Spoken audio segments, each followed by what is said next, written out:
Young Scientist, kita bertemu lagi di program IWSA Edutainment, di mana kami akan memberikan kamu edukasi dan juga entertainment.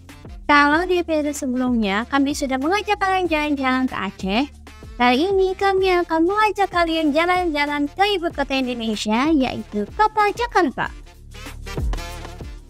Ayo ikut aku menjelajah Museum Iptek dan juga Museum Nasional yang ada di Jakarta.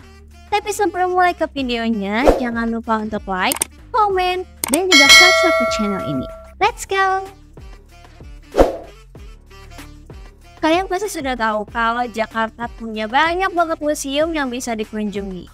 Nah, kali ini aku mau ajak kalian ke Pusat Peragaan Ilmu Pengetahuan dan Teknologi atau yang biasa dikenal sebagai Museum Iptek yang berlokasi di Taman Mini Indonesia Indah. Peneliti beliau pasti akan senang nih kalau diajak mengunjungi museum yang satu ini karena di dalam museum ini terdapat banyak alat peraga sains yang bisa kalian lihat dan kalian coba. Nah, kami mengunjungi museum ini bersama dengan peserta WSEC yang berasal dari Meksiko, Vietnam, dan Korea Selatan. Kalian bisa lihat sendiri ya, mereka excited banget untuk coba berbagai macam alat peraga yang ada di sini. For your information, museum ini didirikan atas gagasan Profesor Dr. B.J. Habibie loh.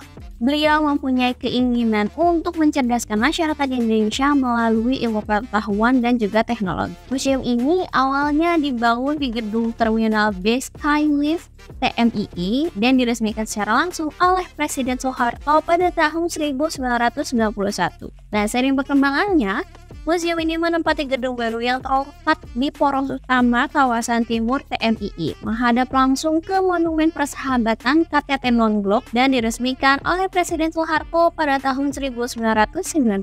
Kalau selama ini ilmu pengetahuan dan juga teknologi itu memiliki muluk yang membosankan dan juga serius, di museum ini hal itu terpatahkan karena di museum ini juga kalian bisa belajar mengenai iptek dengan seru.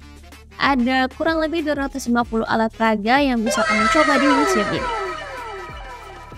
Puas berkeliling dan mencoba berbagai alat peraga di Museum Iptek, sekarang saatnya kita berpindah ke destinasi yang kedua, yaitu ikon Indonesia, Monas. Museum Nasional atau biasa disingkat sebagai Tugu Monas adalah sebuah monumen setinggi 132 meter yang terletak tepat di tengah lapangan Medan Merdeka. Monumen ini didirikan untuk mengenang perlawanan dan juga perjuangan rakyat Indonesia dalam memperjuangkan kemerdekaan Indonesia. Dibangun pada tahun 1961 dan diresmikan pada tahun 1975, Monas dimahkotai lidah api yang berlapis lembaran emas sebagai lambang semangat perjuangan yang menyala-nyala dari rakyat Indonesia. Mungkin ada beberapa dari peneliti belia yang belum tahu ada apa aja sih sebenarnya di dalam Monas. Yuk intip ada apa aja ya di dalam sana.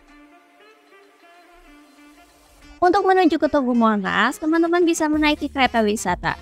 Unfortunately, waktu itu aku nggak kebagian kereta wisata, jadilah aku dan satu tim ISA lainnya harus berjalan kaki untuk menuju ke Tugu Monas. Kalau dilihat-lihat sih emang kelihatan jauh banget ya jalannya, tapi nggak kerasa kok karena saat itu alhamdulillah cuacanya lagi bagus dan anginnya lumayan kencang.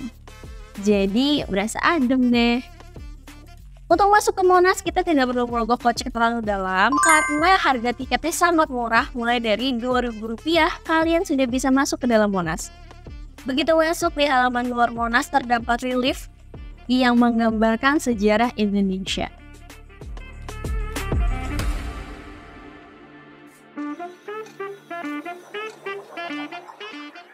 Di bagian dasar monumen ini pada kedalaman 3 meter di bawah permukaan tanah terdapat Museum Sejarah Nasional Indonesia. Ruang besar Museum Sejarah Perjuangan Nasional dengan luas 80 x 80 meter dan dapat menampung pengunjung sekitar 500 orang. Terdapat 48 diorama di ruangan berlapis marmer ini pada keempat sisinya. Dan juga 3 diorama di tengah sehingga total ada 51 diorama di dalam ruangan tersebut. Diorama-diorama ini menampilkan sejarah Indonesia sejak masa prasejarah hingga masa ke Orde Baru. Diorama ini dimulai dari sudut timur laut bergerak searah jarum jam menelusuri perjalanan sejarah Indonesia mulai dari masa prasejarah, disusul masa penjajahan bangsa Eropa, ini disusul perlawanan para pahlawan nasional, prakemerdekaan melawan VOC dan pemerintah Hindia Belanda. Diorama berlangsung terus hingga masa pergerakan nasional Indonesia awal abad ke-20. Pendudukan Jepang, perang kemerdekaan, masa revolusi, hingga masa Orde Baru pada masa pemerintahan Soeharto. Selain itu, di Monas juga terdapat ruang kemerdekaan yang menyimpan naskah asli proklamasi kemerdekaan Indonesia yang disimpan di dalam kotak kaca di dalam gerbang berlapis emas. Gimana? Setelah menonton video IWSE Edutainment kali ini, apakah kalian sudah merencanakan mau mengunjungi Monas dulu atau Museum Iptek dulu? Atau justru kalian mau mengunjungi museum lain yang ada di Jakarta atau di daerah kalian? Coba deh kalian komen di bawah, kira-kira habis ini aku harus mengunjungi tempat apa lagi ya? Sampai sini dulu IWSE Edutainment kali ini. Jangan lupa untuk like, comment, dan juga subscribe ke channel IWSA agar kalian gak ketinggalan video terbaru yang kami upload. See you!